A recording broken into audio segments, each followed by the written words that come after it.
میرے آقا ارشاد فرماتے ہیں اللہ اکبر کہ جو نشہ کرتا ہے، جو شراب پیتا ہے، اس کے ساتھ اپنی بیٹیوں کا رشتہ نہ کیا کرو۔ اللہ کے رسول فرما رہے ہیں ان کے ساتھ اپنی بیٹیوں کا رشتہ نہ کرو، نشہ بازوں کے ساتھ اپنی بیٹیوں کا رشتہ نہ کرو۔ اور مزید فرماتے ہیں وہ بیمار پڑ جائے تو اس کی عیادت کے لیے نہ جاؤ۔ وہ رسول جو ابو جہل تک کی عیادت کے لیے جا رہے ہیں نشہ کرنے والے سے، اس کی تنبیہ اور سدھار کے لیے کیسا اظہار فرما رہے ہیں؟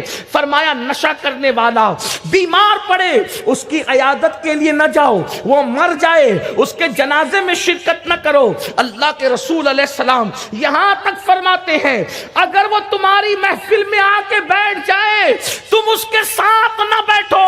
جو نشہ کرنے والوں کے ساتھ دنیا میں بیٹھے گا اللہ قیامت کے دن اس کو اندھا اٹھائے گا، اندھا۔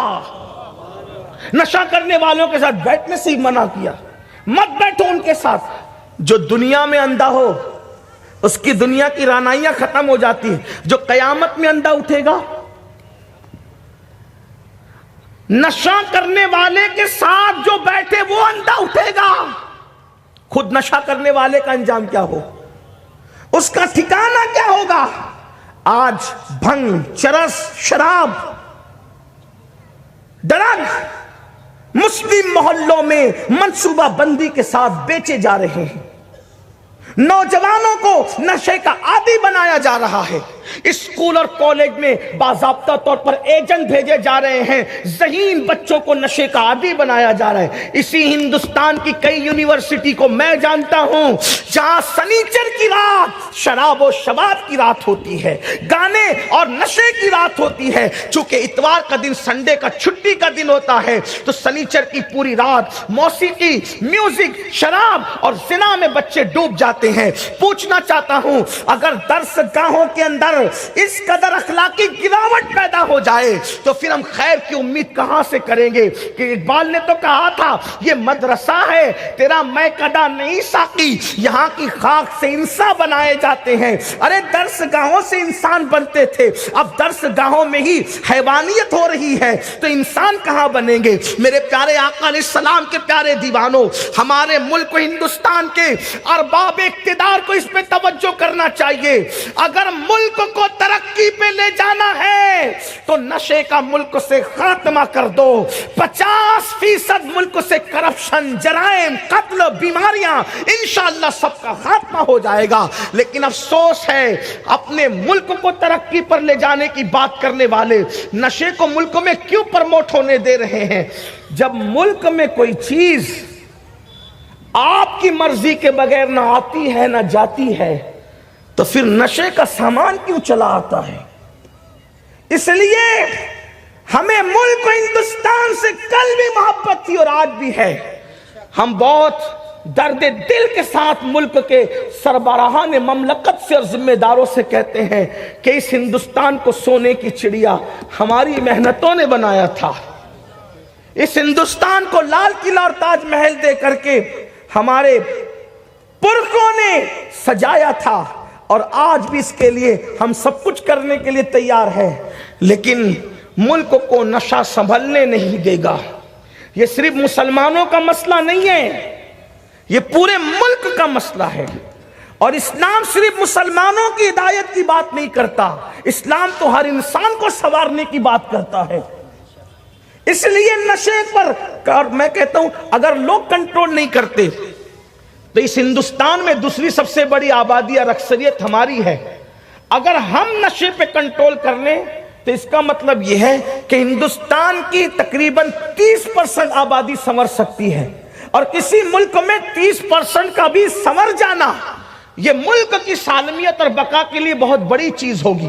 اپنی آخرت تو سورے گی ہی سورے گی، لیکن ساتھ میں ملک بھی ترقی پر جائے گا۔ اور اپنے جوانوں سے کہہ دیتا ہوں اس ملک کے لیے جو قربانی ہمارے بزرگوں نے دی ہے کوئی اس کا تصور نہیں کر سکتا۔ فضل خیر آبادی ہے جس نے سب سے پہلے انگریزوں کے خلاف دلی کی جامع مسجد سے جہاد کا فتویٰ دیا۔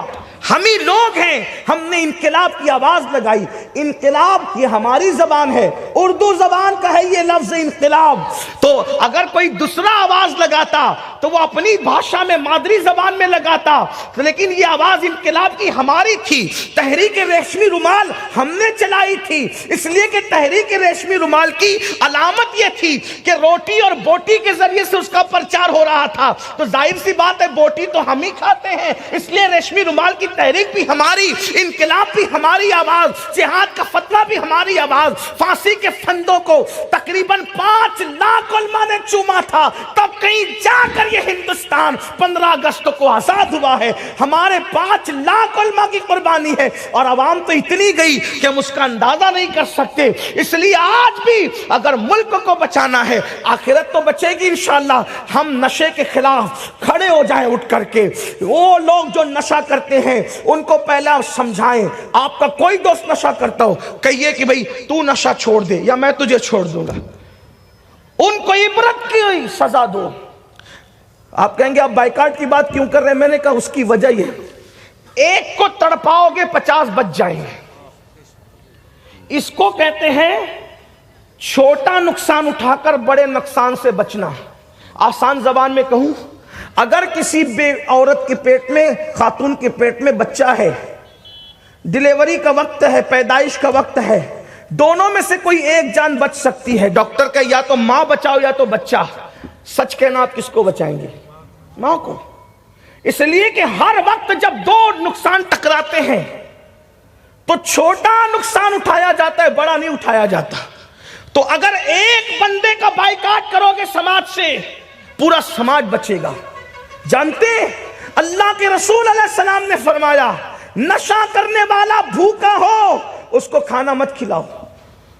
آپ غور کریں، جو مذہب کتے کو کھلانے کی پہ ثواب کی بشارت دیتا ہے، جو مذہب چڑیا اور کوے کو کھلانے پہ ثواب کی بشارت دیتا ہے، جو مذہب مرغی کو کھلانے کی پر ثواب کی بشارت دیتا ہے، اس رسول نے صرف عبرت کے لیے کہا کہ اگر نشہ کرنے والا بھوکا میرے اس کو مت کھلاؤ۔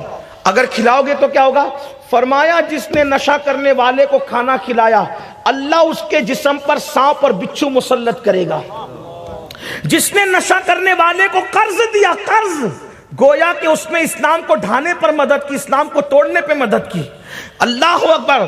جس نے نشہ کرنے والے کی مدد کی گویا اس نے مسلمان کے قتل پر مدد کی۔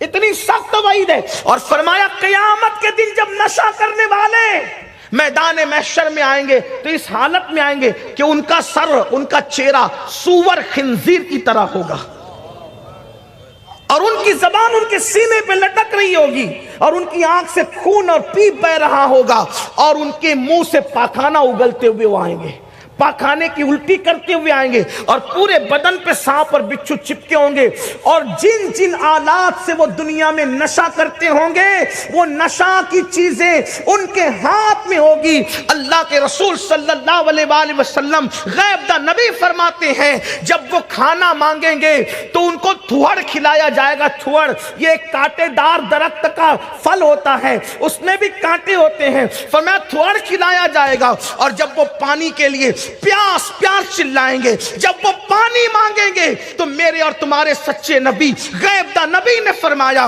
جب نشہ کرنے والے پانی طلب کریں گے تو اس وقت تو ان کو جہنم کے زانیوں کی شرمگاہ سے نکلا ہوا پیپ، جہنم کے زانی، جو جہنم میں زانی ہوں گے، زانی، ان کی شرمگاہوں سے نکلا ہوا خون اور پیپ، اور زانیوں کی شرمگاہوں کا حال بتا دے۔ اگر حدیث میں یہ الفاظ نہ ہو تو میں بیان کرنے کی طاقت نہیں رکھتا۔ اور یاد رکھنا میں کوئی بے حیائی کی بات نہیں کر رہا ہوں، اس لیے کہ جان حیا، کان حیا، مصطفیٰ جان رحمت نے اس کو بیان کیا ہے۔ حق بات بیان کرنا بے حیائی نہیں، اللہ حق بیان کرنے میں حیا نہیں فرماتا، رسول اللہ حق بیان کرنے میں حیا نہیں فرماتے، اس لیے میں تو ان کے غلاموں کا غلام ہوں۔ علامہ جامی کے شعر کا مصداق میں بننا چاہتا ہوں، اللہ مجھے بنا دے۔ جامی کہتے ہیں بسد کو صفا گشت بیچارہ جامی، بسد کو صفا گشت بیچارہ جامی، غلام غلامان آل محمد۔ یہ جامی پھر رہا ہے بہت صدق و اخلاص کے ساتھ. کیوں پھر رہا ہے؟ تاکہ یہ محمد رسول اللہ کی اولاد کے غلاموں کا غلام بن جائے. بس اپنے بھی یہی تمنا لیے پھر رہے ادھر ادھر. میں تو ان کا ڈائریکٹ غلام بولنے کی بھی ہمت نہیں کرتا. میں تو یہ کہہ رہا ہوں کہ میں تو غلامان آل محمد ہوں. اور وہ بھی یہ کہہ رہا ہوں اگر نام آ جائے ان کے کوچے کے کتوں میں تو یہ میرے مقدر کی معراج ہو جائے. میری کیا حیثیت اور میری کیا اوقات ہے؟ اللہ کی مخلوق میں سب سے گرا پڑا اور گنہگار تو یہ امین القادری ہے. اس کی حیثیت کیا؟ یہ تو آپ کی محبت ہے جو آپ لوگوں نے منبر پہ بٹھا کے نصیحت کا واز کا موقع دیا، ورنہ اپنی حیثیت نہیں ہے. واز و نصیحت تو ولیوں کا کام ہے. یہاں تو ولایت کی واؤ سے بھی واقف نہیں ہے، لیکن اپنے بڑے بزرگوں کی شفقتوں سے لا کر بٹھا دیے گئے. یا اللہ کا خصوصی کرم ہے، بلکہ وہی ہے، اور کیا چیز ہے. لیکن آپ کو بھی اور اپنے آپ کو بھی نصیحت کرتے ہوئے کہوں، نشہ کرنے سے پہلے اس بات کو اچھی طرح ذہن میں رکھ لینا، جب پیاس پیاس لوگ چلائیں گے تو جہنمی جو زانی جہنمی جہنم میں ہوں گے ان کی شرمگاہوں کا پیپ اور خون. اور اللہ کے رسول علیہ السلام فرماتے ہیں جہنم کے اندر جو زانی لوگ ہیں، زانی، ان کی شرمگاہوں پر جہنم کی آگ رکھ کر کے دہکائی جائے گی. ان کے بدن پر تارکول کا ڈامر کا ایسا لباس ہوگا جہنم کا بنا ہوا کہ اگر وہ کسی پہاڑ پہ رکھ دیا جائے تو پہاڑ ریزہ ریزہ ہو جائے. یہ دنیا میں بہت موج مستیاں ہو رہی ہے، دنیا میں اپنی طبیعت کے مطابق زندگیاں گزر رہی ہے. لوگ سوچتے ہیں کون روکنے والا ہے، کون ٹوکنے والا ہے. یاد رکھو کوئی روکے نہ روکے، کوئی ٹوکے نہ ٹوکے، کوئی دیکھے نہ دیکھے، اللہ فرما رہا ہے ہم تجھے دیکھ رہے. مالکی یوم الدین، اور ایک دن آئے گا جسے روز جزا کہتے ہیں، اس دن کا مالک صرف اللہ ہے. قرآن کہتا ہے ایحسب الانسان ان یترک سدی، کیا انسان یہ تصور کرتا ہے اللہ تجھ سے حساب نہیں لے گا؟ بلکہ فرماتا ہے تو یہ سوچ رہا ہے نا مجھے کون دیکھ رہا ہے، کون روک رہا ہے، کون ٹوک رہا ہے. اللہ فرماتا ہے وَتُكَلِّمُنَا أَيْدِيهِمْ وَتَشْهَدُ أَرْجُلُهُمْ بِمَا كَانُوا يَكْسِبُونَ. ہم تیرے منہ پہ مہر لگا دیں گے اور تیرے ہاتھ پیر اعضا گواہی دیں گے. انسان سوچے گا یہ میرے ہاتھ تھے یا اللہ کے جاسوس، یہ میرے پیر تھے یا اللہ کے جاسوس، یہ میرے اعضا تھے یا اللہ کے جاسوس. لیکن وہاں تو وہ سب کچھ کھول کھول کر بیان کریں گے. قرآن کہتا ہے اللہ اکبر کہ اس دن تو زمین بھی یومئذ تحدث اخبارہا، زمین بھی کہے گی مجھ پر لیٹ کر گناہ کیا تھا، مجھ پہ کھڑے ہو کے گناہ کیا تھا، مجھ پہ بیٹھ کے گناہ کیا تھا. کہیں نہیں بچ سکتے، کہیں امان نہیں ملے گی. آج بے باکیاں ہیں دولت کے نشے میں، جوانی کے نشے میں، غرور اور گھمنڈ ہے. گھمنڈ اللہ سب کا گھمنڈ توڑے گا. وہاں عذاب سے کوئی نہیں بچا سکے گا. جب اللہ عذاب دینے کا فیصلہ کر لے پھر کوئی نہیں بچا سکتا. اس سے پہلے کہ سورج مغرب سے نکل کر توبہ کے دروازے بند ہو جائیں، بندوں کو چاہیے کہ وہ اپنے اعمال کا احتساب، اور مغرب سے جب سورج نکلے گا ہماری موت جس دن آ گئی ہمارے لیے تو توبہ کا دروازہ اسی دن بند ہو گیا. موت آ گئی، توبہ کا دروازہ. کب تک گناہ کرو گے؟ کتنا کرو گے؟ اللہ کے رسول علیہ السلام فرما رہے زانیوں کی شرمگاہوں پر جہنم کی آگ رکھ کے دہکائی جائے گی اور ان سے ایسی بدبو پھوٹے گی کہ اہل محشر کا سر پھٹنے لگے گا اس بدبو سے، ان کی شرمگاہوں کی بدبو سے. اور شرابی اور نشہ کرنے والوں کو وہی پیپ اور خون، اور وہ بھی کھولتا ہوا،